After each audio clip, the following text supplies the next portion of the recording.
Hello kids, how are you all? I hope you all are doing good. I am back with another English lesson from your class 7 book. Alright, so today we are going to start with chapter number 9, that is the Leaning Tower. Alright, beta, what does the word leaning means? Leaning means something which is tilted, जो तिरछा है या टेढ़ा है या झुका हुआ है.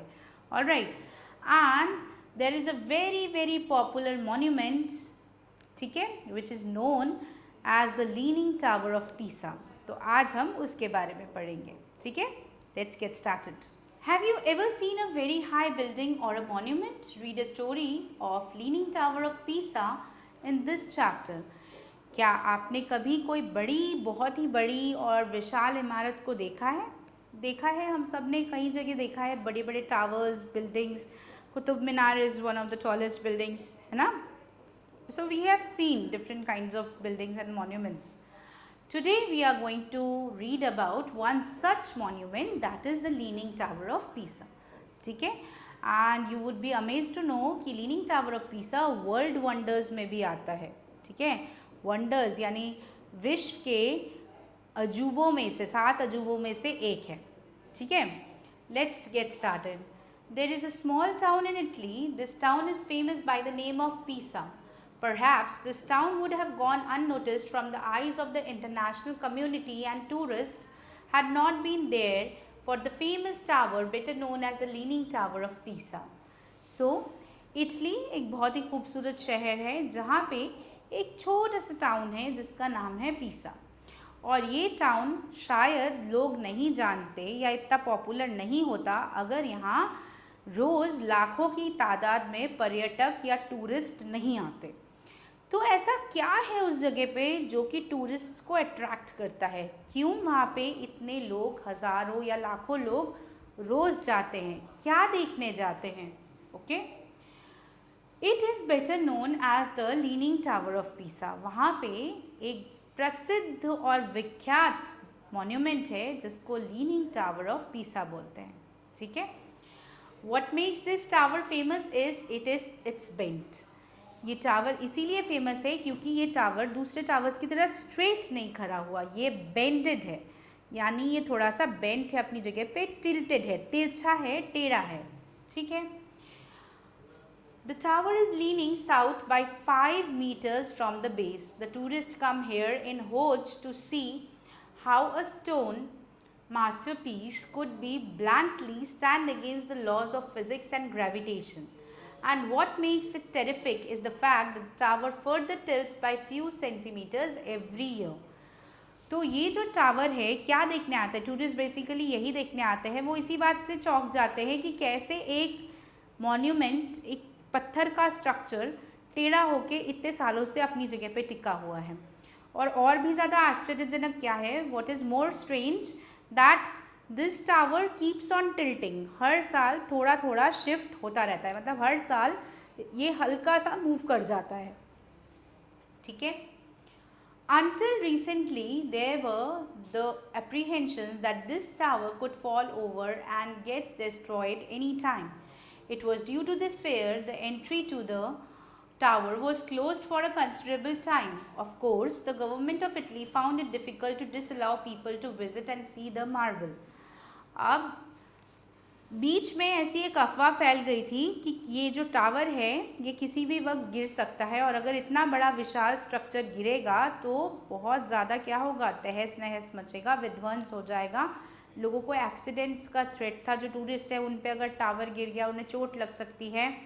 तो मैसिव एक्सीडेंट होने की वजह से जो है वहाँ के जो गवर्नमेंट थी, इटली की गवर्नमेंट ने इस टावर के एरिया को क्लोज कर दिया था और ये बंद था. लेकिन due to the request and demands of the tourist, जिस तरह का टूरिस्ट का इस स्पॉट के प्रति आकर्षण है, वो लोग फाइनली दोबारा इस जगह को खोलने के लिए मजबूर हो गए, विवश हो गए. उन्होंने वापस से एंट्री अलाउ किया है टूरिस्ट का, ताकि लोग जाएं और इस टावर को देख सकें. The construction of the famous tower is a long story. At one time in 12th century, Pisa was one of the most powerful city-states. It had many colonies stretching across the Mediterranean Sea. The affluent traders of the city-state planned to make a grand architecture which was to earn them a name in history. तो अगर हम थोड़ा प्राचीन समय में चले जाएं, यानी पीसा की हिस्ट्री के बारे में पढ़े या इस टावर की हिस्ट्री के बारे में पढ़े, तो ये बहुत लंबी कहानी है. ये टावर एक दिन में नहीं बना, बल्कि पार्ट्स में बना है और बहुत साल यानी बहुत सदियां लगी हैं.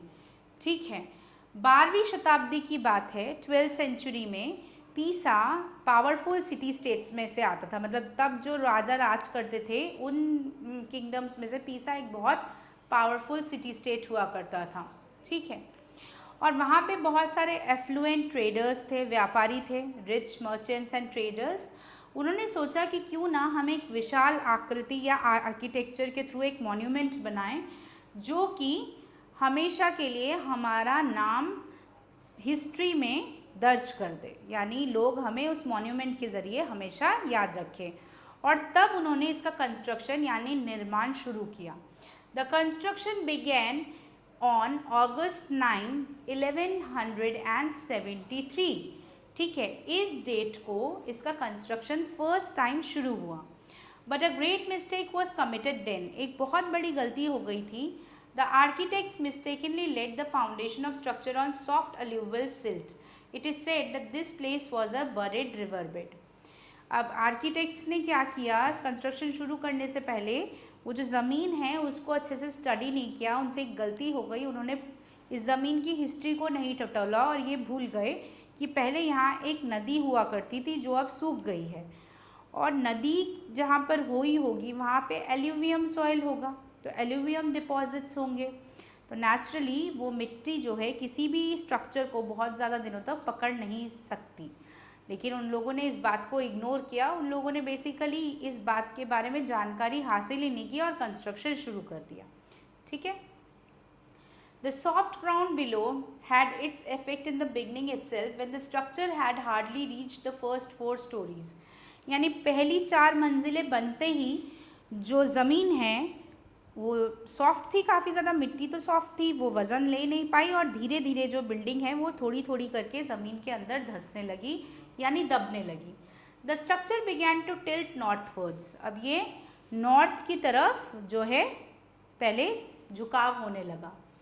The builders then decided to make the columns and arches on the north taller than the ones on the south. The construction continued for some more time on the enormous structure. अब तब architects ने सोचा कि balance करने के लिए south में जो पोल्स क्रिएट किए जा रहे हैं, बड़े बड़े पिलर्स लगाए जा रहे हैं, उनको नॉर्थ में ज़्यादा बड़े पोल्स दे देंगे तो दोनों तरफ क्या हो जाएगा, बैलेंस हो जाएगा और टिल्ट रुक जाएगा, यानी जो बेंट है वो रुक जाएगा. Before it was thought in 1178 that it was futile to work on this project. Thus the work stopped and for about 100 years to come, believing that the building could collapse if any further construction was undertaken. लेकिन जब architects ने देखा कि pillars construct करने के बाद भी कोई ज़्यादा फ़र्क नहीं पड़ा, बल्कि अभी भी वो शिफ्ट या टिल्ट हो रहा है, तो उन लोगों ने ये सोच के कि ये कंस्ट्रक्शन तो किसी काम का नहीं है, बल्कि आगे चल के फ्यूचर में कभी भी एक्सीडेंट हो सकता है, नुकसान दे सकता है, उन्होंने कंस्ट्रक्शन वहीं पे छोड़ दिया और 100 साल के लिए ये कंस्ट्रक्शन रुक गया. ठीक है, completely the construction was stopped. सिर्फ 4 मंजिलें बनी और कंस्ट्रक्शन रुकवा दिया गया. इन 1272 यानी लगभग 100 साल बाद, the work of this tower was resumed after a great discussion. The soil under it had compressed much. In contrast to the situation in the previous century, it now tilted southward. So the construction was resumed. The columns on the south were made taller than the ones on the north to keep the balance. It took a mammoth workforce for 6 years to take the structure from the 4-story to 7-story. Since the structure continued to tilt southward, the work was stopped in 1278. सो 1272 में काम दोबारा शुरू हुआ और 6 साल तक काम चला. 6 साल काम करने के बाद इस पे और 3 स्टोरीज ऐड की गई, यानी और 3 मंजिलें, 3 फ्लोर्स बनाए गए. और तीनों फ्लोर्स बनने के बाद जब ऑलमोस्ट टोटल 7 फ्लोर्स या 7 स्टोरी बिल्डिंग बन गया, वो साउथ की तरफ झुकने लगा. अब जो कंस्ट्रक्शन वर्कर्स थे वो फिर डर गए. उन्हें लगा कि अब ये फिर अगर झुकने लगा तो फिर क्या होगा, और बड़ी बिल्डिंग हो चुकी है, और ज़्यादा नुकसान होगा, तो यहीं रोक देते हैं। उन्होंने फिर से काम जो है रोक दिया। The desire remained in the heart of those who wanted the tower to become a great monument. Pondering over the unprecedented situation, the works restarted in 1360. फिर अगले 100 साल तक काम रुका रहा और लगभग 90 से 100 साल के बीच में फिर से 1360 में काम को रिज्यूम किया गया, फिर से काम को स्टार्ट किया गया। This time they added belfry angling to the northwards and also built 2 extra steps in the base of the south to at least limit the dangerous proposition. अब उन्होंने इस बार कुछ प्रिकॉशियस मेजर्स लिए, 2 स्टेयर्स बना दी south की तरफ, कुछ angles change किए, कुछ पिलर्स मजबूत कर दिए ताकि एक्सीडेंट से बचा जा सके। Stopping the work did not at all help to contain the tilt. This enormous structure of 14,500 tons continued to sink and incline further to south.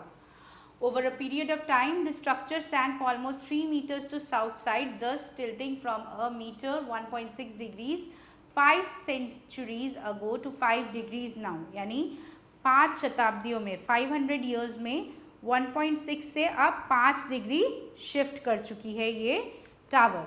ठीक है।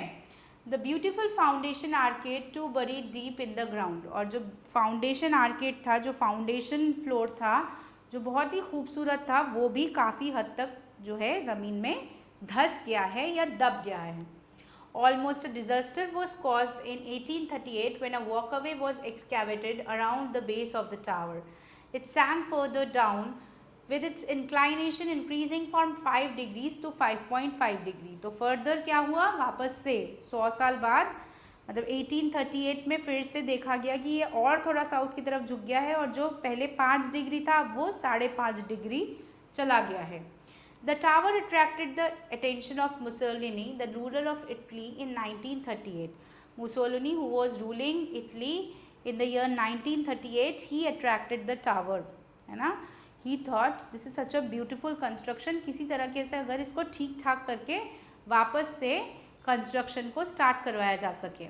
So he called the engineers for meeting. उन्होंने देश विदेश से engineers बुलवाए और उसमें 180 ton concrete भरवा दिया उसके फाउंडेशन में, यानी बेस में 80 टन कंक्रीट भर दिया ताकि ये नीचे ना दबे further.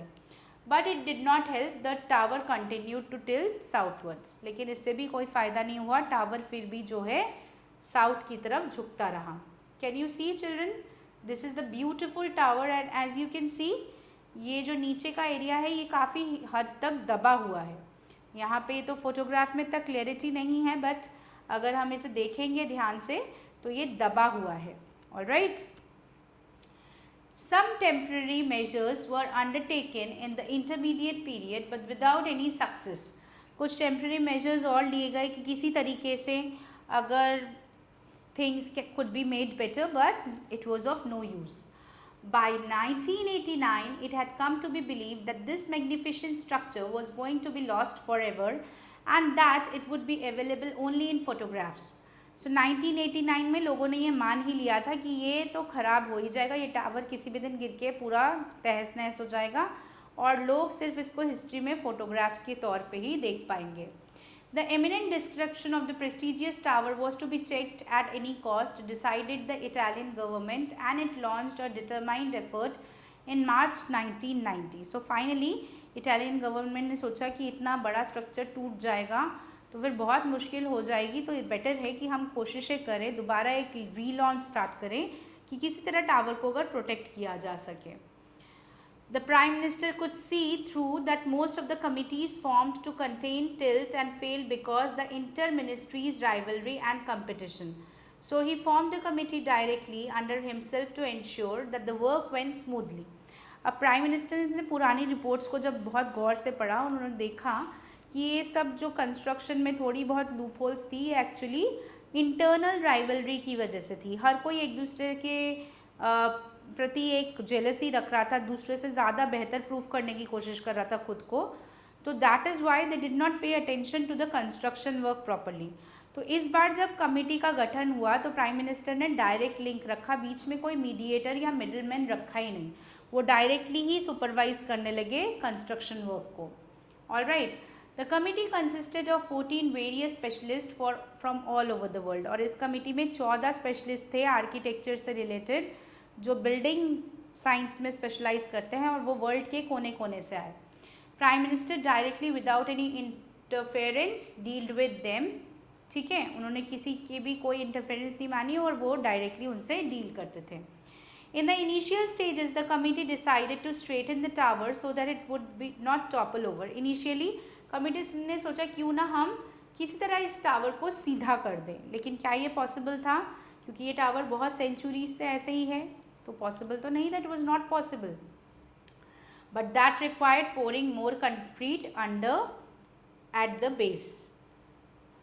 The government, however, did not approve of it as it could make the tower look अगली. उनका मानना था कि अगर यहाँ पे और ज़्यादा कंक्रीट डालेंगे तो मे बी टावर की जो सुंदरता है वो ख़त्म हो जाए.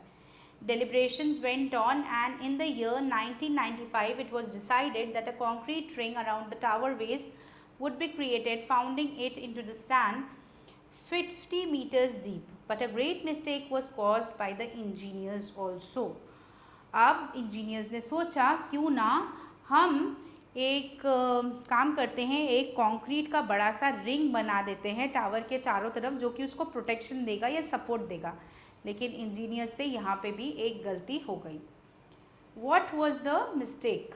दे happened to cut through the steel pipes connected to the tower which had been put under the base during Mussolini's era. और उन्होंने ये पाइप प्लेस करते वक्त वो जो स्टील पाइप्स थी जो मुसोलिनी के टाइम पे उन लोगों ने प्रोटेक्शन के लिए लगाई थी, उन पे कट लगा दिया गलती से. The tower suddenly moved 0.16 centimeter. एकदम से टावर जो है हिल गया 0.16 centimeters. It was as much as a tower moved in a year. यानी कि एक जो पूरे साल में वो टावर मूव करता था, वो एक ही दिन में एक ही मोमेंट पे मूव कर गया.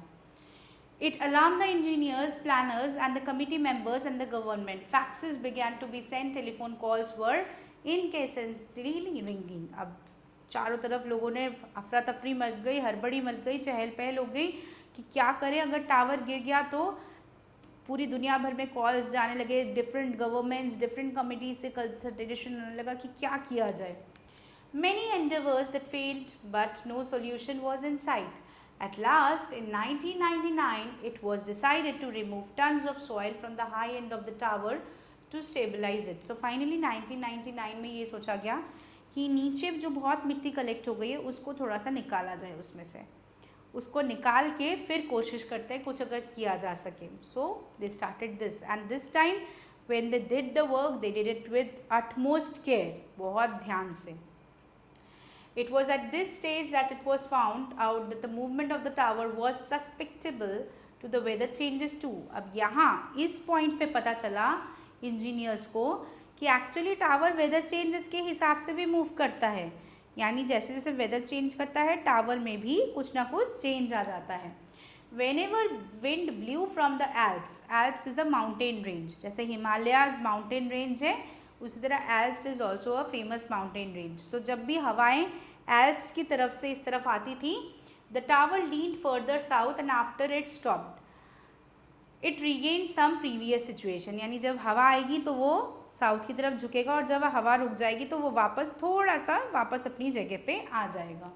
Alright, besides one side of the tower heats up more than the other causing it to tilt further. इसके अलावा एक और चीज़ पता चली कि टावर के दो साइड्स हैं और एक साइड दूसरी साइड से ज़्यादा गर्म हो जाता है.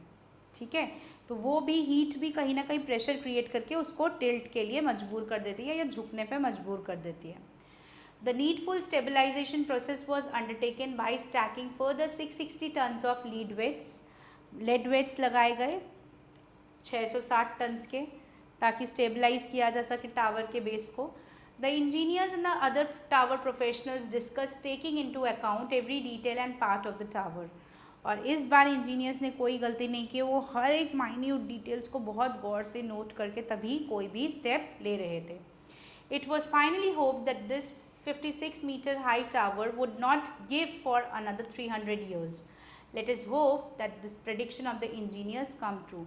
और इंजीनियर्स ने फाइनली पूरा स्टडी करने के बाद ये बोला कि अगले 300 साल तक तो ये टावर नहीं गिरेगा, उसके बाद अगर डिमोलिश हो तो हो भी सकता है। तो हम यही उम्मीद करते हैं कि इतना मैसिव स्ट्रक्चर, इतना सुंदर स्ट्रक्चर और इतना फेमस पॉपुलर एक मॉन्यूमेंट कभी ख़राब ना हो और ऐसा ही रहे। Okay, so I hope you have understood the chapter, a very interesting chapter Indeed which told us about so many facts associated with the Leaning Tower of Pisa, right? हमें तो सिर्फ एक बिल्डिंग दिखती है, लेकिन उस बिल्डिंग को create करने में सेंचुरीज लग गई, कितनी मेहनत लगी है, तब जाकर आज वो टावर हम आसानी से देख पा रहे हैं। Okay, now it's time to do the exercises, let's begin. First of all we have take the correct option, so let's get started. The famous tower in the world is Leaning Tower, Hanging Tower, Falling Tower, all of these. So it is Leaning Tower, first A option. Okay, second question, Pisa is located in, Pisa is a town, छोटा सा शहर है जो कहाँ located है, Italy में, it is located in Italy. Okay. Third, the construction of the tower began, construction कब शुरू हुआ था, 9th August 1173. Clear? Now fourth, the architects laid the foundation of tower on the soft alluvial silt.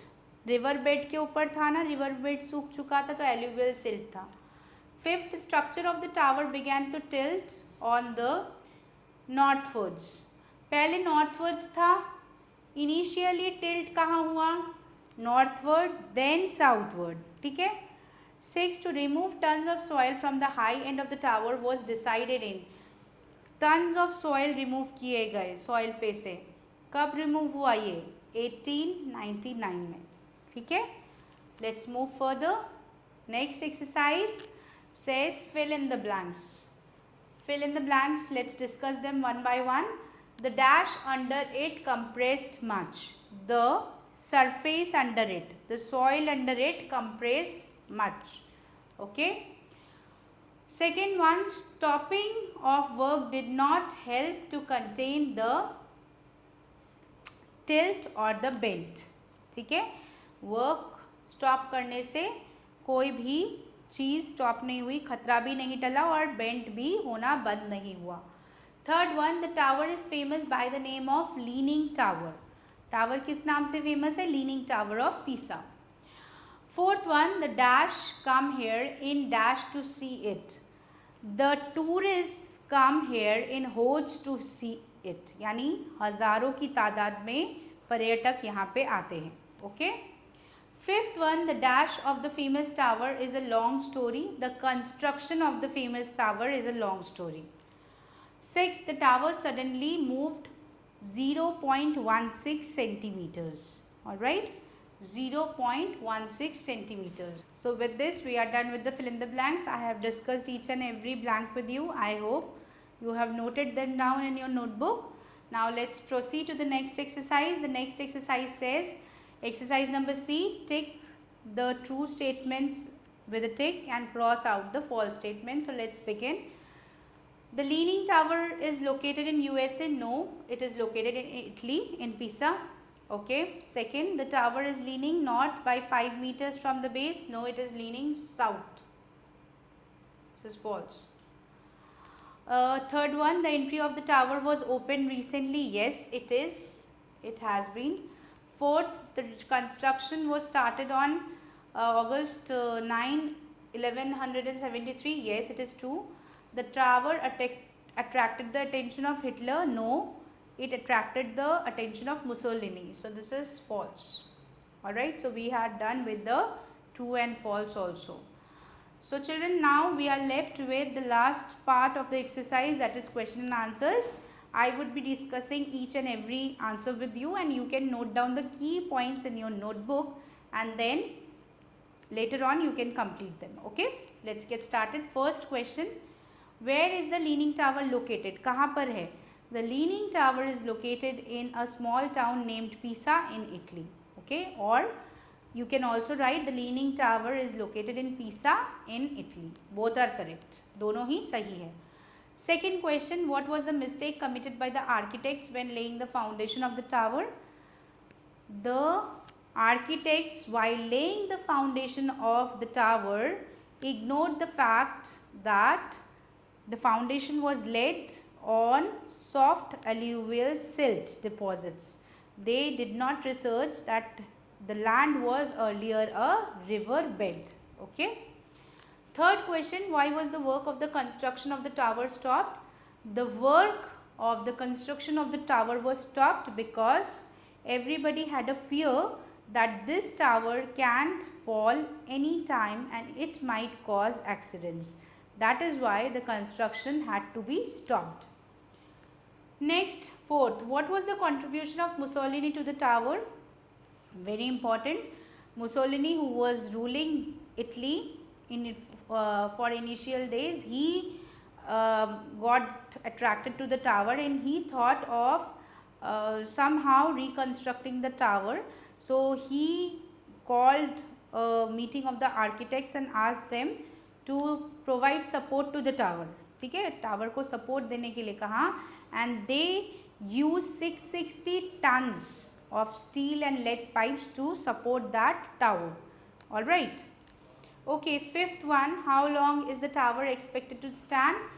As per the prediction by the engineers, यानी जो engineers ने सोचा है या अनुमान लगाया है उसके according, as per the prediction of the engineers, the tower hopes to be stood for 300 years. It is expected to stand for 300 years, 300 साल तक. All right. So children, we have discussed each and every exercise and each and every question. I hope that you have understood it quite well और आप अब आराम से कर सकते हैं. So with this, our today's session is over. We come to an end to today's class. I will again meet you with a new and interesting chapter. Alright. So bye bye and take care. Stay tuned for the new video.